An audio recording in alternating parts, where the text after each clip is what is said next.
In the Heart of the Word, reflections by Father Joseph Mary, SCTJM, on the daily readings from the Holy Mass, Tuesday of the second week of Ordinary Time. The Sabbath was made for man.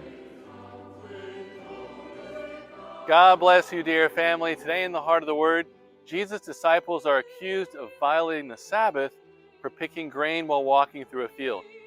Picking grain was a form of daily labor which was not necessary and therefore was forbidden on the Sabbath.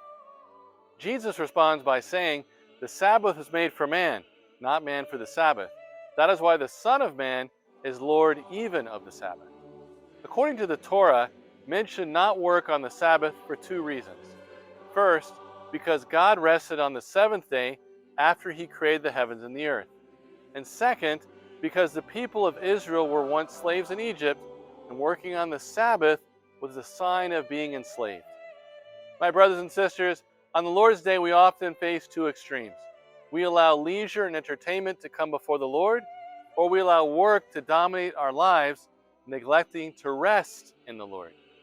Jesus tells us today that the Sabbath is God's gift so that we can enter into intimate communion with Him. My brothers and sisters, every Sunday, let us not forget this incredible gift, the gift of attending Sunday Mass with our hearts open and grateful because the Sabbath was made for man. Let us listen to these words of Mother Adela. Our Lord, truly present in the Eucharist, lives among us to sanctify us, to free us from our attachments to earthly things, and to elevate our human potentialities towards celestial things. All for the heart of Jesus, through the heart of Mary.